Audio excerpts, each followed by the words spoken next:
So yun mga kalom, yan bali ari yung aming kakabitan ng hanging cabinet.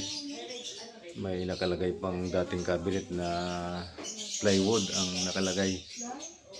Yan bali babaklasin pa namin. Yun. Tapos palakit lang sa ilalim ng lababo. Yan.